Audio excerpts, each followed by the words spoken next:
요한계시록 12장 1절로 2절 말씀 같이 읽습니다. 1절로 2절.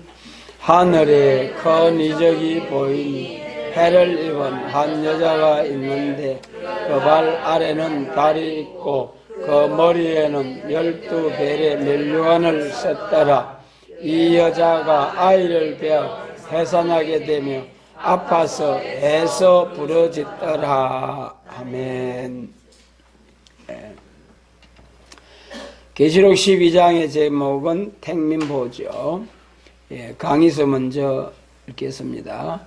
하나님께서 진노의 날에 남을 종과 남은 백성은 어떠한 방법으로 구원해 준다는 것을 완전히 복음적인 체계로 보여줄 적에 하늘에 큰 이적이 보이니 해를 입은 한 여자가 있는데 그 발 아래는 달이 있고 그 머리에는 12별의 면류관을 썼더라고 하겠다.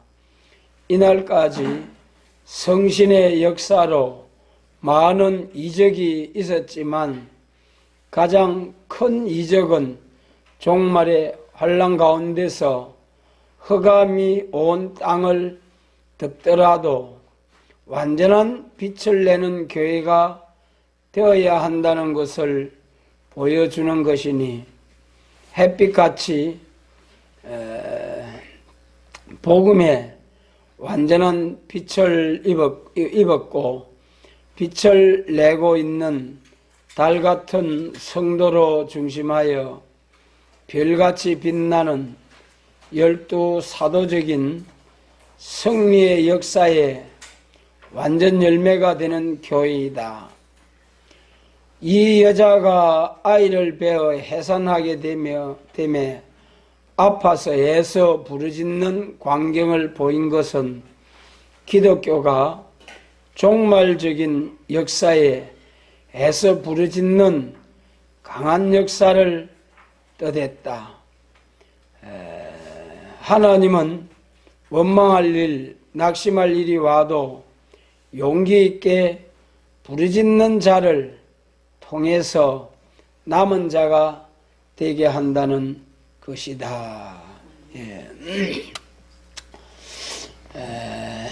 이 택민보를 말씀하실 때에 1절로부터 5절까지는 종된 자에 대한 말씀, 6절로부터 마지막 절까지의 말씀은 종족들이 예비한 곳에서 보호와 양육을 받는 종족들에 대한 말씀입니다. 그래서 12장 전체 제목이 택민보호이니까 종족들이 보호에 관한 것을 중점으로 말씀하신 것이죠. 그 중에 1절, 오늘 본문 1절로 2절은 택한 교회에서 종말의 택한 교회에서 사명자들이 나오는 과정을 말씀해 주셨습니다. 이 5절에서 보좌 앞에까지 올려가는 이 아들을 낳는 여자의 모습, 이 여자에 대하여 많은 교회가 마리아를 통하여 난 예수 그리스도께서 부활 승천하신 과정을 말하면서 마리아와 예수님의 관계를 말씀하고 있습니다. 그러나 이 본문의 참뜻은 기독교 종말에 예수님을 영접할 교회 가운데서 사명자 종이 나오고 그 다음에 그의 전도를 듣고 따라 나온 종족된 백성들이 나올 것을 말씀한 거죠. 그런데 이 1절로 2절에서 해를 입은 여자가 나온 것은 기독교 종말의 교회가 해와 같이 빛나는 말씀의 빛을 발하고 또 사도적인 신앙 노선에서 해산의 수고를 다하여 부르짖는 광경을 1절로 2절에도 보여주셨습니다. 이 깊은 뜻이 무엇인지 이 시간 밝히 깨우쳐 주시고 우리가 이 계시록 12장 1절로 2절과 같은 교회로서 해산할 수고를 다하여 보좌 앞에까지 올라가는 이런 사명자들을 세우는 그러한 교회로서 하나님께 영광을 돌릴 수 있는 우리 새일교회들이 될 수 있도록 주님께서 축복해 주시기를 원합니다. 먼저는 이 큰 이적을 말씀하셨습니다. 큰 이적. 우리가 창세 이후로 여러 가지 많은 이적이 있어 왔습니다만은 본문에서 큰 이적을 보임에 또 3절로 4절에서도 또 다른 큰 이적을 말씀하셨습니다. 우리 기독교 종말의 교회는 이 두 가지 이적을 잘 분별해서 이 두 가지 큰 이적을 바로 깨닫는 지혜가 필요합니다. 하나님의 권능으로 출애굽하여서 광야 생활할 때 많은 이적들이 나타났었죠. 또 이적을 행하는 것을 보고 성령 충만하지 못한 사람들이 이적을 행하려고 하다가 오히려 마귀에게 이제 화를 당하는 것이 사도행전 19장에서도 예수님의 이름을 빙자해서 함부로 행하려고 하다가 오히려 도망을 가게 되는, 화를 당하고 그런 일들도 있었습니다. 그런데 이 본문에서 가장 귀한 이적, 큰 이적, 하나님이 가장 기뻐할 이적은 여자가 해를 입은 광경입니다.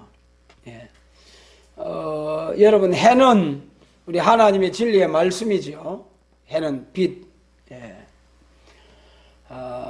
빛의 역사. 우리 육신의 눈도 그렇습니다만 햇빛이 아무리 밝아도 눈이 밝지 못하면은 아무리 빛이 밝아도 사물을 분별하지 못합니다.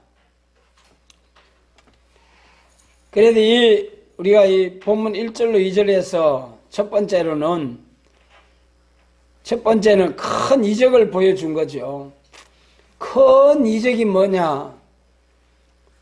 해를 입었다는 거예요. 해를 입었다. 해는 빛을 발하는 거죠. 아무리 빛이 있어도 볼 수 있는 눈이 없으면은 볼 수가 없습니다. 그런데 이 눈에 있어서는 우리 영적인 눈이 있고 지식의 눈이 있고 우리 육신의 눈이 각각 있지 않습니까? 육신의 눈은 우리 하나님의 창조한 사물을 볼 수 있는 눈이고요. 지식의 눈은 하나님이 창조한 만물의 이치를 밝히 바로 깨달을 수 있는 지식. 그것도 귀하지요. 지식으로 충만해서 과학 발전을 이루고 또 사업을 해서 부를 창출해내고 그래서 국가에 유익이 되게 하고 여러모로 이 지식을 잘 사용해서 인류 사회에 아주 지금 얼마나 편리합니까? 100년, 200년 전에만 해도 얼마나 참 미개한 생활을 하고 우리나라에서도 한 100년 전에만 해도 참으로 100년 전과 지금 100년 후에 지금을 비교하면 얼마나 큰 차이가 있습니까? 이렇게 지식이 발달을 해서 살기 좋은 이런 사회를 이뤄놓았습니다마는 이런 발달된 사회를 이뤘지만은 사람의 정신작용도 그만큼 선한 방향으로 착한 방향으로 발전했으면 얼마나 좋겠습니까? 물론 그 배운 지식 학문을 가지고 선하게 쓰려고 사람들이 많겠죠. 그러나 또 반면에 그 배운 지식, 실력을 가지고 악을 행하는 일에 선동을 당하고 악을 행하는 일에 앞장서고 이런 일들도 있습니다. 그래서 사회가 아주 부하게 되고 편리하게 되고 살기 좋은 정말 지상낙원과 같은 세상에 올 것 같지만은 정신작용의 발달을 가지고는 결국은 지상낙원을 이룰 수가 없고, 그 다음에 하나님의 말씀을 밝히 깨달을 수 있는 영적인 눈, 영안이 열려서 삼층층을 바라보고 또 보좌에 계신 주님을 배웠고 또 보좌의 하나님의 영광을 보고 이런 영안이 열려서 천국 광경을 보고 하는 영적인 눈이 있습니다. 그런 은사도 귀합니다만은 우리는 가장 귀한 것이 하나님의 진리의 말씀을 바로 깨달을 수 있는, 바로 볼 수 있는 영안, 영적인 눈이 열려지는 것이 가장 귀하죠. 그래서 이 영적인 눈이 열려서 하나님을 볼 수 있는 눈, 하나님을 볼 수 있다는 것은 우리가 어떤 환상, 계시를 통해서 보는 것보다도 하나님이 자신을 계시해 주신 모든 성경 66권을 통하여 하나님의 말씀을 바로 깨닫는 것이 영안이 열려지는 것이죠. 눈이 아무리 밝아도 또 빛이 없으면은 분별할 수가 없고 볼 수가 없지 않습니까? 마찬가지로 또한 아무리 빛이 밝아도 볼 수 있는 눈이 없어도 안 되고요. 그러면 본문에서 말씀하신 해를 입었다는 것은 이 빛과 빛을 통하여서 빛을 바로 깨달을 수 있는 영안이 열려져서 이 계시록 12장의 말씀을 바로 깨달을 수 있는 영안이 열려지는 것이 중요하죠. 그래서 우리 조직신학, 우리 새일교회 조직신학에 보면은 시대 구분이 되어 있지 않습니까? 율법 시대가 있고 은혜 시대가 있고 그 다음에 환란 시대가 있고 천년안식 시대 등이 있습니다. 시대에 따라 법을 주시고 법에 따라 역사하시는 하나님. 그런데 이 시대적인 법이 하나님의 빛이 되죠. 율법 시대는 율법이 하나님의 빛이고 율법을 깨달아 순종하는 육적 이스라엘이 영안이 열려서 하나님의 말씀대로 제사를 드리고 순종해서 복을 받았습니다. 그 다음에 아기 예수로 오신 예수님을 통하여 십자가 승리로 인하여 영원구원 받은 교회는 십자가의 법을 지켜서 구원을 받죠. 그래서 은혜 시대는 십자가의 법, 곧 은혜 시대에 우리가 성경을 읽고 구원받는 것은 복음서와 편지서, 복음서와 편지서는 생명의 빛, 생명의 빛으로 오신 예수님, 죄와 사망 아래 처한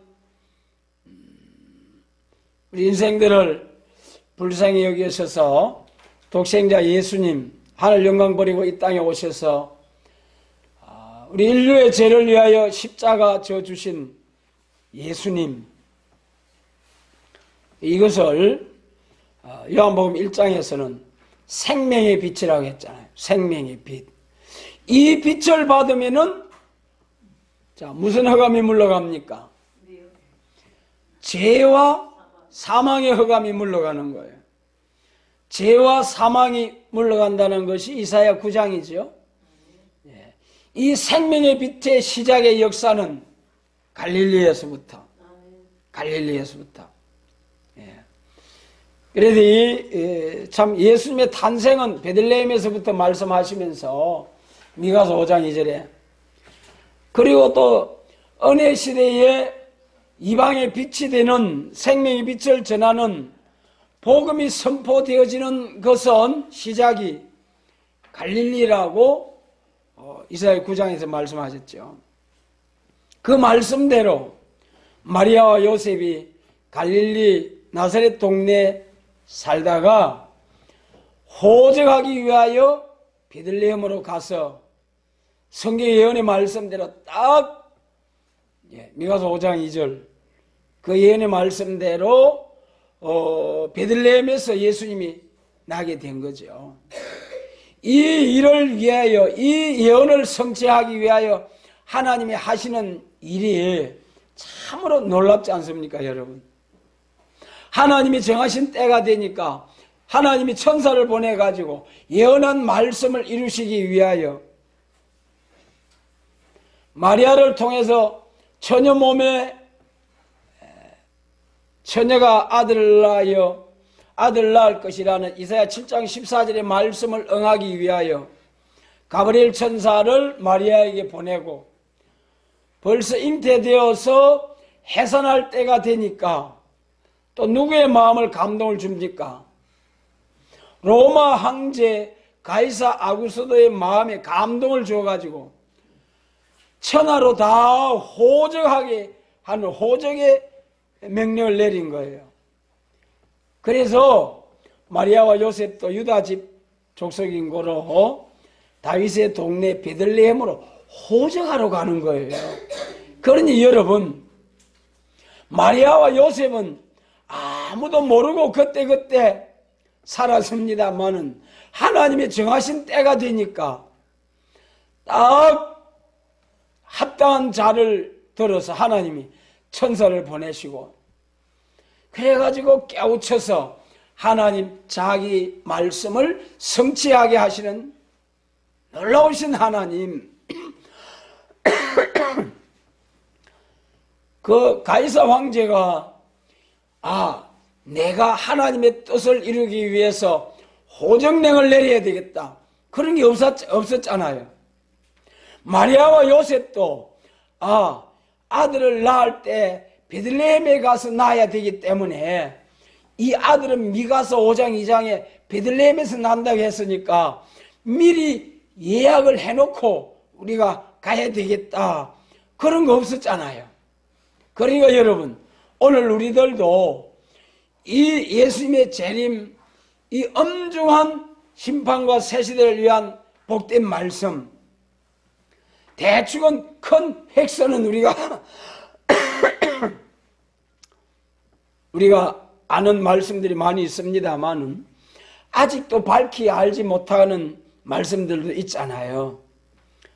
하나님이 정하신 때가 되면은 그 종 선지자들에게 보이지 않고는 결코 행하심이 없다고 하신 아모스 선지의 말씀처럼 하나님은 희미한 것이 없이 선지 예언의 말씀을 밝히 깨닫게 해 주시고, 그리고 계시록 22장 18절로 19절 이제 가감없이 예언의 말씀,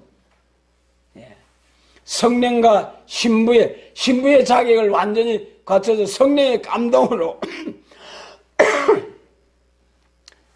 다시 예언하게 하는 그런 사명자가 되게 해서 정말 하나님의 말씀을 한 점 의혹 없이 전하게 되는 교회로 세우겠다는 것이 오늘 이 본문의 해를 입은 여자입니다. 그래도 이 해는 하나님의 진리의 말씀이고, 하나님의 진리의 말씀 가운데도 시대에 따라 법이 있다. 그 법을, 시대적인 법을 바로 아는 것이 빛이다. 율법 시대는 율법을 깨달아 가지고 율법을 지키는 것이 율법 시대의 빛이고, 은혜 시대에는 생명의 빛 대신 죄와 사망 아래서 참된 하나님을 알지 못하는 죄인들에게 예수님이 찾아오셔서 성령님의 은혜로 죄와 사망의 흑암에서 싹 흑암이 물러가고,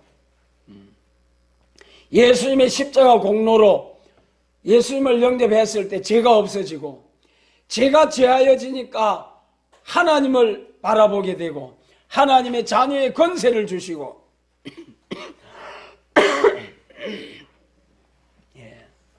하나님의 자녀의 권세를 받고 세계적으로 천국 복음을 전하라는 예수님의 그 사명을 받들어 온 세상에 생명의 빛을, 예수 천당 중생 천국의 복음을, 천국 복음을 전하게 한 것이 오늘날까지 은혜 시대에 생명의 빛을 전하는 교회였습니다. 그러나 이제는 예수님 재림하실 때는 예언의 말씀을 읽고 듣고 지켜서 복을 받는 교회가 되라. 이것이 하나님의 말씀이죠. 그래서 예수님 재림하실 때는 예수님이 온다는 것이 이제 미래로서 예언이죠.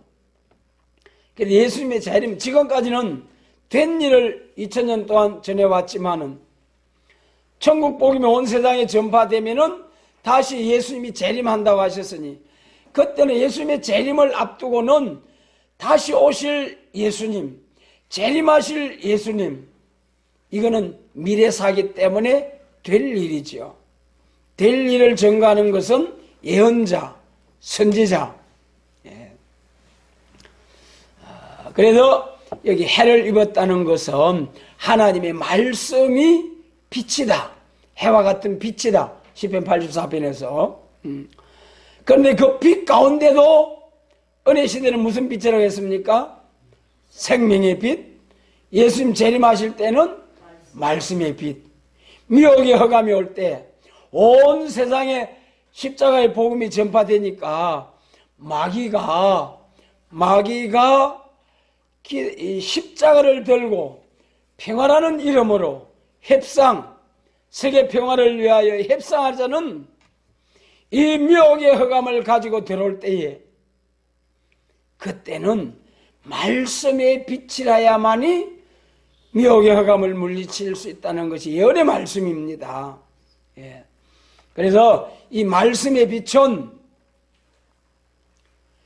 기독교 종말의 미혹의 흑암을, 기독교 종말의 제일 큰 미혹이 뭐냐 하면은 계시록 6장의 청황생말, 계시록 9장의 해와 공기를 어둡게 하는 미혹, 다음에 더 자세히 말씀해 주신 것이 계시록 13장 11절, 계시록 13장 11절에서 짐승으로부터 권세를 받은 짐승이 나오는데 어떻게 생겼습니까? 새끼 양같이 두 뿔이 있고 용처럼 말하는 희한한 짐승이잖아요. 이 짐승한테 다 속는 거예요. 다 속아. 이 짐승은, 새끼 양같이 두 뿔이 있는 짐승은 또 무슨 짐승한테 권세 받습니까? 계시록 13장 1절 2절에서 사자 같고 표범 같고 곰 같은 짐승, 이 짐승이 영으로부터 권세를 받고 나오는 거예요. 공산당이죠. 공산당 정치. 빼앗아 먹기를 좋아하고 잔인하고 강교한 계율 정책을 쓰는.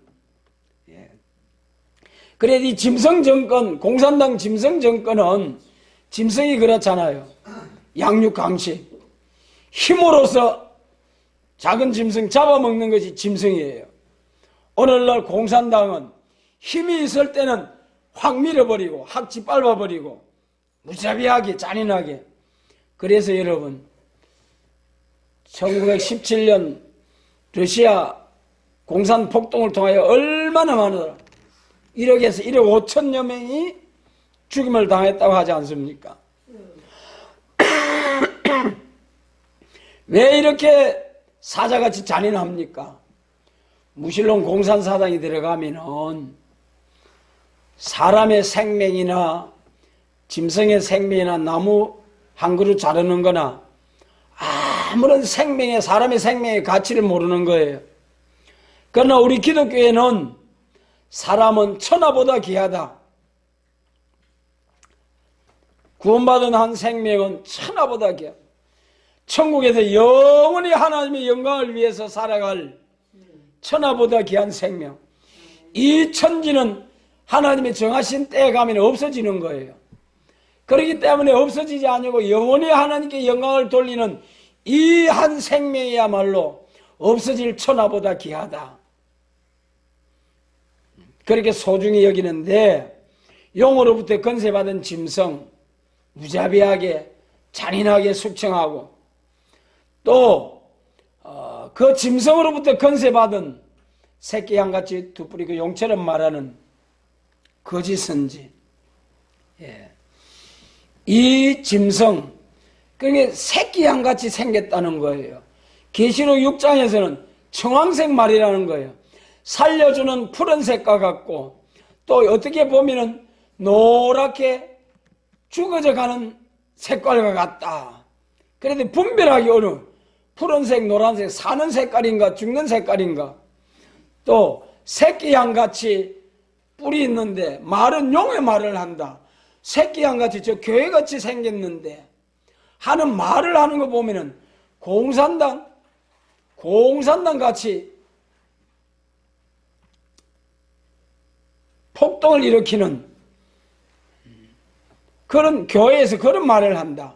그래서 우리 교회 안에서 해방신학, 민중신학 그런 것은 그런 신학이라고 하는 이름으로 예수 그리스도의 십자가로서 죄에서 해방이 아니고 가난에서 해방을 주는 것이 진정한 예수 그리스도의 교훈이다. 예수님께서 예루살렘 성전에 올라가서 비둘기 파는 자, 짐승 파는 자들을 막 쫓아내고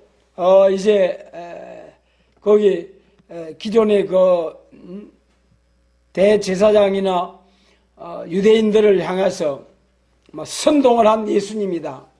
그래가지고 우리 기독교에서도 가난에서 해방을 주기 위하여 이제 해방신학 이런 것들을 말하고 있는 것이 가난에서 해방을 주고 구원을 주는 것 같지만 이것은 손 용의 말이다. 그것이 분별이 잘 되어야만이 기독교 종말에 남은 자가 되고 재림하시는 주님을 영접할 수 있는 교회와 성도가 되는 것입니다. 그래서 여기 해를 입었다는 것은 빛인데 교회가 빛을 입어야 된다. 빛을 입어야 되는데 예수님 재림하실 때는 마지막에 큰 미혹의 흑암이 오는데 이 미혹이 올 때에 이길 수 있는 말씀의 빛을 바라는 교회. 그래서 교회가 초림의 주님의 역사가 있고 재림의 주님의 역사가 있는 것처럼 하나님의 진리의 빛에 있어서도 생명의 빛의 역사가 있고 미혹을 마지막 기독교 종말의 미혹의 흑암이 올 때 그걸 물리칠 수 있는 말씀의 빛의 역사가 있다. 여기서 해를 입은 여자는 기독교 종말에 사명할 교회이기 때문에 말씀의 빛을 입은 여자다. 여자가 되어야 된다. 그 말씀이죠. 그 다음에는 이제 해를 입은 한 여자가 있다고 그래서 아예 해를 입었다는 거예요. 해를 입은 여자. 우리 계시록 10장에서는 얼굴이 해와 같이 빛나는 종, 다른 천사. 이것은 해를 입었다는 것은 완전한 빛의 역사. 얼굴이 해와같이 빛난다는 것도 사명자들의 인격이 하나님의 진리의 말씀을 완전히 다시 예언할 수 있는, 그래서 작은 책 계시록의 말씀을 꿀같이 먹고 다시 예언, 실현의 과정을 통과해서 조금 아는 정도가 아니고 믿기만 하는 정도가 아니고 완전히 먹고 알아서 실현을 통과해서 세계적으로 다시 예언하면서 가감없이 다시 예언하는 사명자. 그래서 여기 해를 입은 여자는 10장에 해와 같이 빛나는 종들이, 하나님의 인치심을 받은 종들이 받들어 섬기는 교회.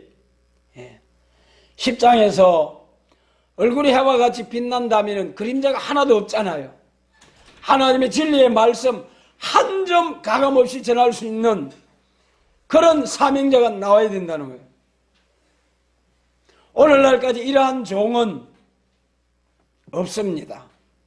그러나 앞으로 예수님 재림하실 때에 계시록 22장에 가감하면 재앙이라는 말씀처럼 계시록 22장 18절로 19절에 무슨 말씀을 가감하면 재앙이라고 그랬습니까?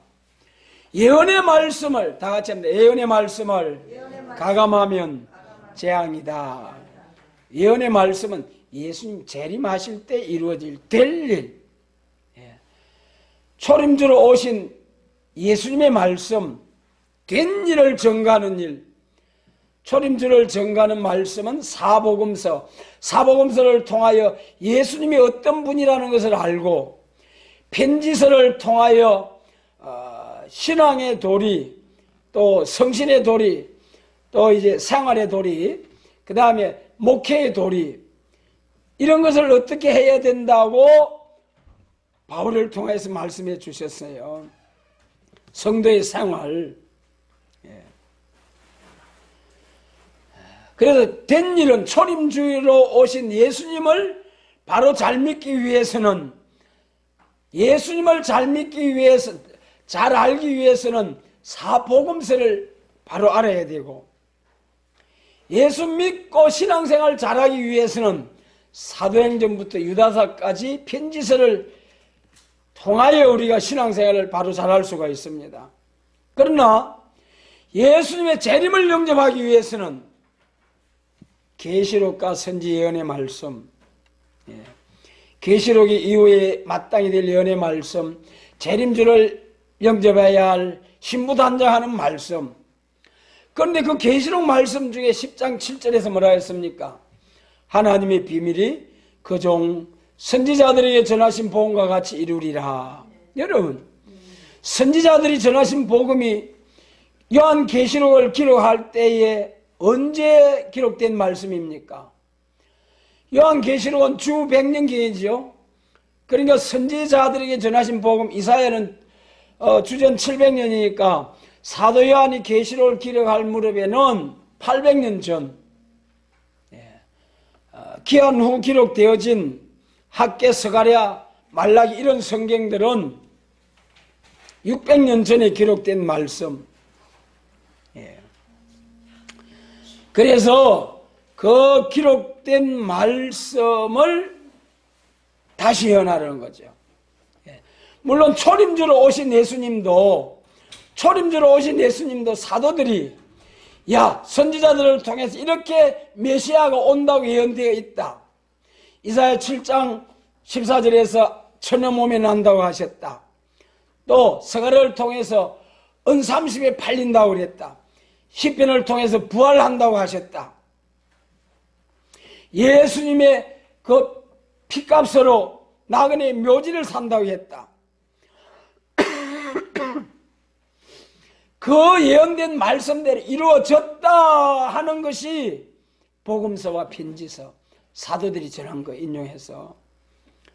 그러나 계시록과 선지서는, 계시록은 예수님의 재림에 관한 예언, 그리고 10장 7절에서 선지자들에게 전하신 복음과 같이 이루리라 하신 말씀은 곧 선지서 중에 초림과 재림을 예언해 나왔는데, 초림에 대한 말씀은 다 성취가 되었고 재림에 대한 말씀이 모두 성취가 되는 것이 재림입니다. 그래서 예수님이 재림하시면은 선지서를 완전케 하시고 초림주를 통하여 율법을 완전케 하시고 율법과 선지서가 초림과 재림을 통해서 완전히 다 성취가 되는 거죠.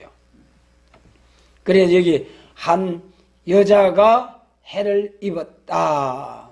예, 해를 입었다 한 것은 말씀의 빛을 입었다. 그 다음에 여자는 그럼 이 여자가 마리아냐 교회냐, 마리아냐 교회냐, 이게 중요한 거예요. 이것이 교회라는 게 뭐냐 하면은, 자, 여자가 교회라는 것이 우리 성경 구절을 좀 기억하시고 적으셔도 됩니다. 로마서 5장 14절. 로마서 5장 14절은 아담은 오실 자의 표상이다. 아담은 오실 자의 표상이라는 거예요.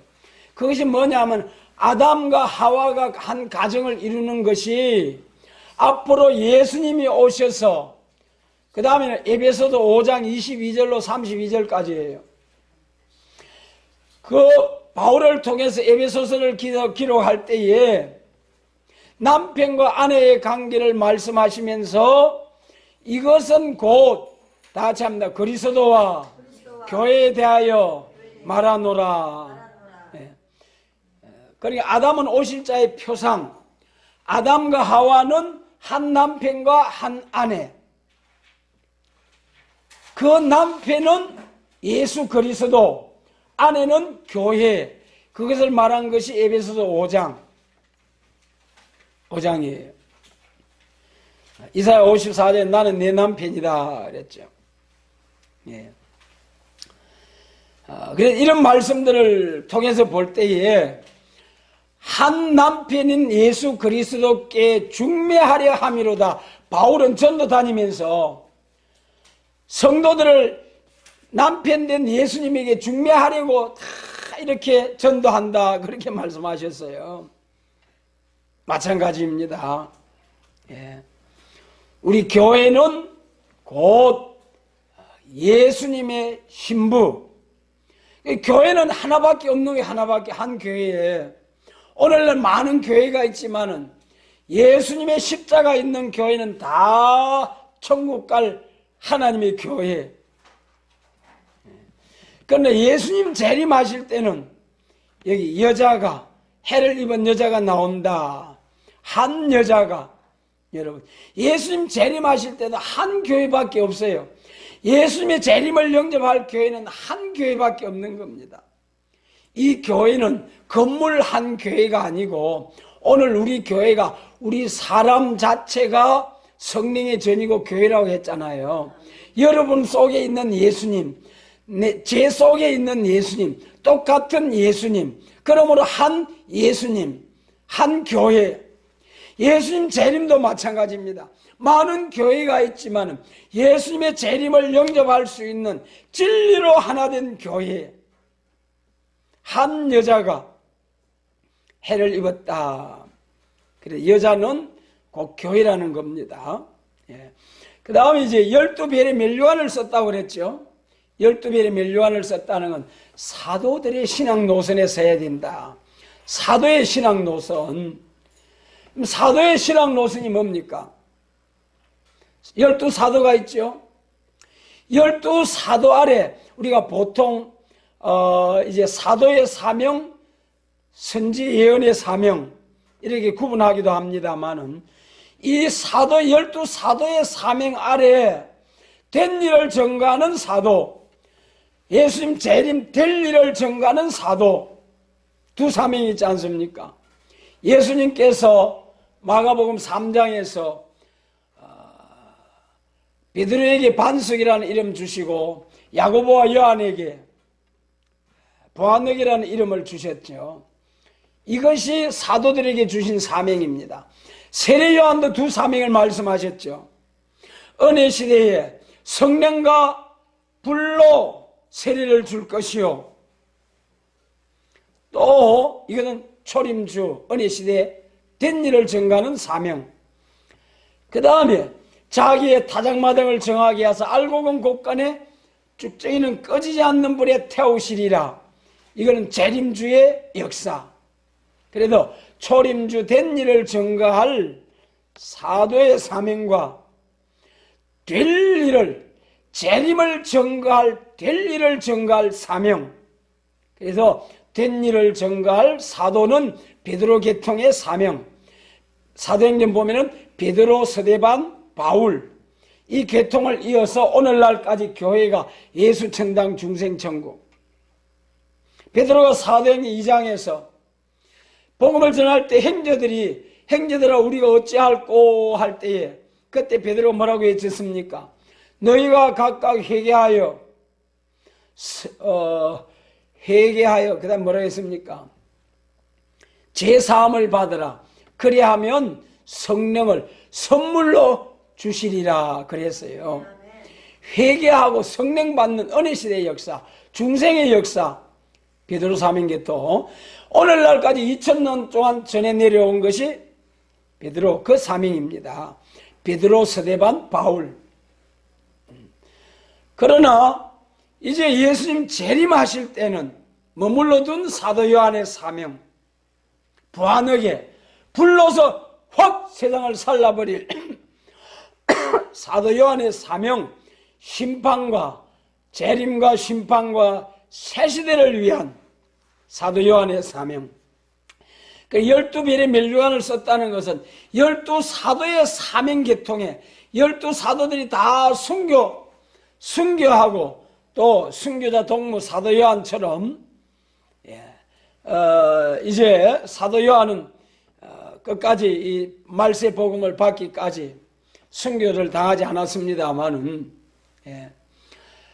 그래서 이 12사도의 신앙 노선 중에서 사도 요한의 신앙 노선, 그러니까 초림주를 증거하는 사도들이나 재림주를 증거할 사도 요한의 사명자들이나 다 같이 멸류관 받기 위해서는 순교자와 순교자 동무가 되어야 된다. 사도들이 다 순교하고 사도 요한은 요한계시록을 받아서 죽지 않았지만은 오늘 예수님 재림하실 때 죽어서 순교를 당하지 않았지만은 계시록 20장 4절에 목배임을 당하지 아니하지만은 왕권 받는 자들이 있다는 거예요. 기독교 종말의 변화성도. 그래서 여기서 12별의 멸류관은 사도들의 신앙 노선, 그 중에서 사도 요한의 신앙 노선, 요한계시록 작은 책을 들고 땅과 바다를 밟고 사자같이 외칠 사명. 그래서 이러한 사명자들로서 하나님께서 멸류관을 씌워주시겠다. 12별의 멸류관을 썼다. 그 다음 이제 마지막으로 그 2절 말씀에 보면 아파서 해서 부러졌더라 그랬습니다. 아파서 해서 부러진다는 게 이제 선지서에 해산 수고를 한다고 많이 나와 있죠. 여러분, 지금 우리가 해산의 수고를 다하고 애를 쓰는 것은 참으로 복된 수고입니다. 해산 수고도 시기가 있어요.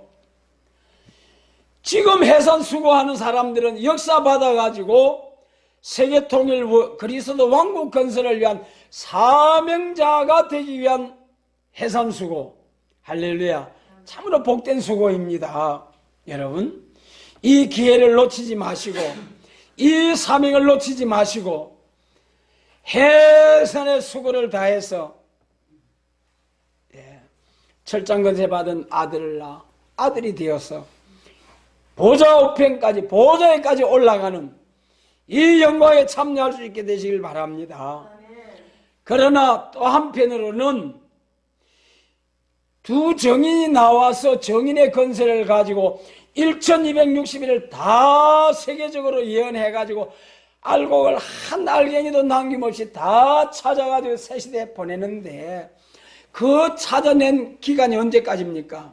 1300년 반. 그때까지 이 세일의 말씀을 믿지 않고 있다가 이제는 중동전쟁을 통해서 후3년 반 하나님이 세상을 버리는 42달 동안 짐승에게 권세를 주어서 666 용과 짐승과 거짓 선지가 다스리는 42달 통치하는 그 나라에 들어가 버리면은 그때에 하나님이 예배한 곳에 하나님이 자기 백성들을 보호하고 양육하기 위하여 예배한 곳이 있는데 1260일 동안 그곳에 들어가지 못한 바벨 교회가 어떤 환난을 당합니까? 계시록 13장에서 짐승이 우상을 세워놓고 거기 절하지 않으면 다 죽인다고 그랬죠. 오른손이나 이마에 표받지 아니하면 매매를 못하게 하죠. 굶어 죽어야 되는 거예요. 예. 그래서 이런 환난, 오늘날 저 북방 우리 북한 공산 정권 아래서 기독교가 얼마나 혹독한 핍박을 당하고 있습니까? 여러분, 후3년 반 용, 짐승으로부터 건세받은 거짓 선지, 정마의 3세력이 42달 하나님으로부터 권세를 받아서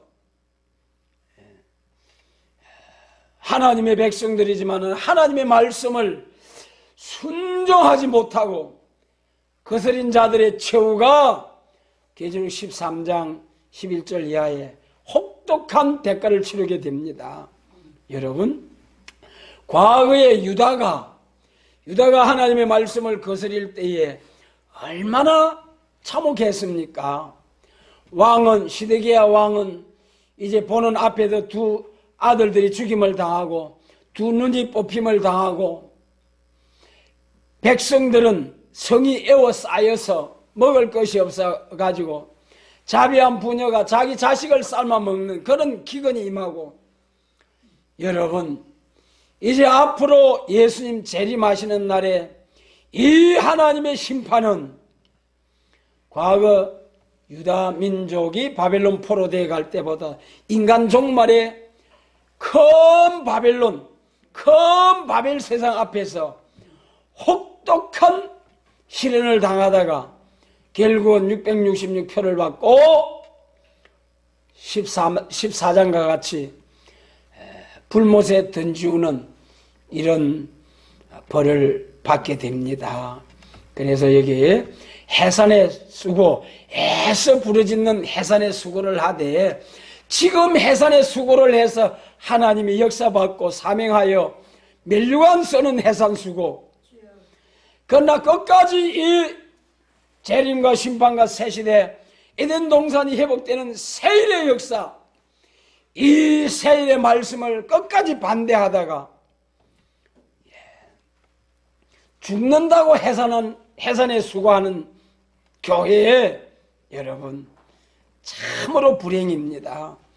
그래서 이사야 8장에서는 하나님 잘 믿었다고 상 줄 줄 알고 예수님 공중 재림할 때 다 들림받을 줄 알았는데 들림받기는 고사하고 후3년 반 수정통치에 빠져가지고 정마의 3세력부터 혹독한 박해를 받게 되니까 이사야 8장에서 뭐라 했습니까? 자기 왕, 자기 하나님을 저주하면서 정녕 아침빛을 보지 못하고 멸망으로 들어가리라. 참 불행입니다.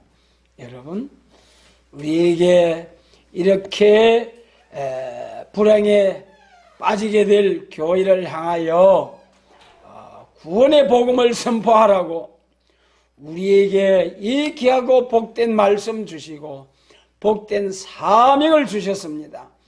우리가 이 말씀의 빛을 가지고 해산의 수고를 다하여 흑암을 물리치고 하나님으로부터 정인의 건세를 받아서 1260일 예언하면서 새 시대를 위하여 예비하신 하나님의 모든 종과 백성들을 다 찾아내서 한 알갱이도 빠뜨리지 아니하고 새 시대로 다 인도해가는 우리 모든 사명자들이 되도록 전능하신 주님께서 축복해 주시기를 주님의 이름으로 축복합니다. 아멘.